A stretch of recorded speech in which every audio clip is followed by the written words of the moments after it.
मराठी चित्रपटसृष्टी म्हटली की आपल्या डोळ्यासमोर दोन चेहरे हमखास येतात.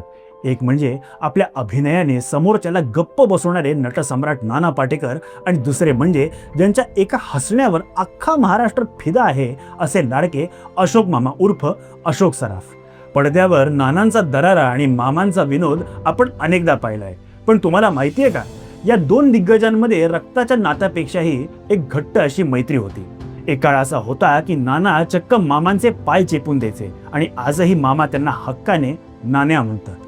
पण या मैत्रीत एक अशीही रात्र आली होती ज्या रात्री नानांना आपला जीव धोक्यात घालून चक्क रिक्षा चालवावी लागली होती. कशामुळे आली नानांवर ही वेळ, काय घडले होते त्या रात्री, चला जाणून घेऊया या अस्सल घट्ट मैत्रीचे थरारक किस्से. नमस्कार मंडळी, नाट्यविश्वास पुणेमध्ये तुमचे सहर्ष स्वागत आहे. मंडळी, नाना पाटेकर आणि अशोक सराफ यांची मैत्री हमीदाबाईची कोठी या नाटकाच्या दरम्यान झाली.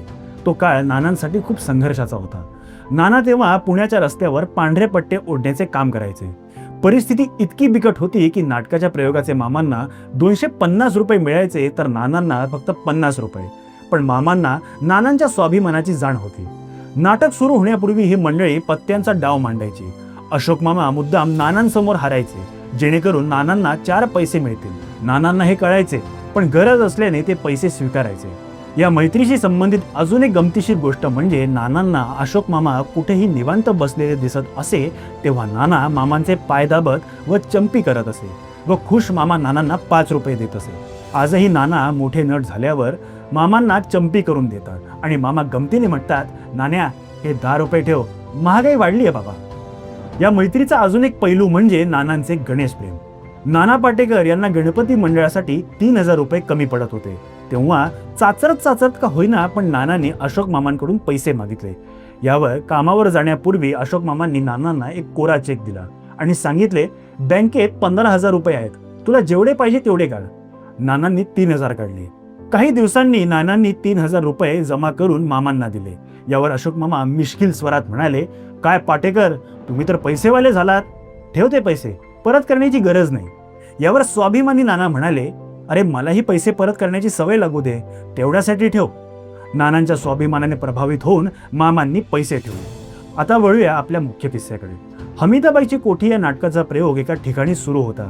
त्या काळी नाटकांचे स्टेज खूप खाली असायचे. प्रयोग सुरू झाला खरा, पण मागच्या रांगेत बसलेल्या लोकांना काहीच दिसेना. प्रेक्षकांमध्ये कुजबूज सुरू झाली आणि बघता बघता त्याचे रूपांतर आरडाओरड्यात झाले. लोकांनी खुर्च्या मोडायला सुरुवात केली, ट्यूबलाइट्स फोडल्या आणि स्टेजच्या पडदाही फाडून टाकला. गर्दी इतकी हिंसक झाली होती की त्यांनी बाहेर उभ्या असलेल्या अशोक मामांच्या गाडीच्या काचाही फोडल्या. नानांच्या लक्षात आले की लोकांचा खरा राग अशोक सराफांवर आहे. जर ही संतप्त गर्दी स्टेजवर आली तर मामांचा जीव धोक्यात येऊ शकतो. परिस्थिती हाताबाहेर जात होती. नानांनी क्षणाचाही विलंब न लावता अशोक मामांचा हात पकडला आणि चल पळूया म्हणून स्टेजच्या मागच्या बाजूने पळायला सुरुवात केली. चिखलातून वाट काढत भिंतीवरून उड्या मारत नानांनी मामांना कसं बसं मुख्य रस्त्यावर आणलं. रस्त्यावर एक सायकल रिक्षा उभी होती, पण रिक्षावाला तिथे नव्हता. मागे बघितलं तर जमाव पाठलाग करत येत होता. वेळ खूप कमी होती. नानांनी काय विचार केला कोणास ठाऊक, पण त्यांनी मामांना मागे बसवलं आणि स्वतः रिक्षा चालवायला सुरुवात केली. नानांनी जोरात रिक्षा मारत मामांना तिथून लांब एका गेस्ट हाऊसवर सुरक्षित नेले. मामांना एका खोलीत कोंडून बाहेरून कडी लावली आणि नाना पुन्हा आपल्या इतर सहकाऱ्यांना वाचवण्यासाठी त्या रणकंदनात परत गेले. विचार करा, जो माणूस आज आपल्या अभिनयाने जगाला नाचवतो त्याने त्या रात्री आपल्या मित्राचा जीव वाचवण्यासाठी चक्क रिक्षा चालवली होती. खरंच ही मैत्री म्हणजे श्रीकृष्ण आणि सुदामाच्या मैत्रीचे आधुनिक आवृत्तीच. तर मंडळी, हे होते नाना पाटेकर आणि अशोक सराफ यांच्या मैत्रीचे किस्से. आजच्या जगात जिथे नाती स्वार्थासाठी जोडली जातात तिथे नाना आणि मामांची ही मैत्री एखाद्या धड्यासारखी आहे.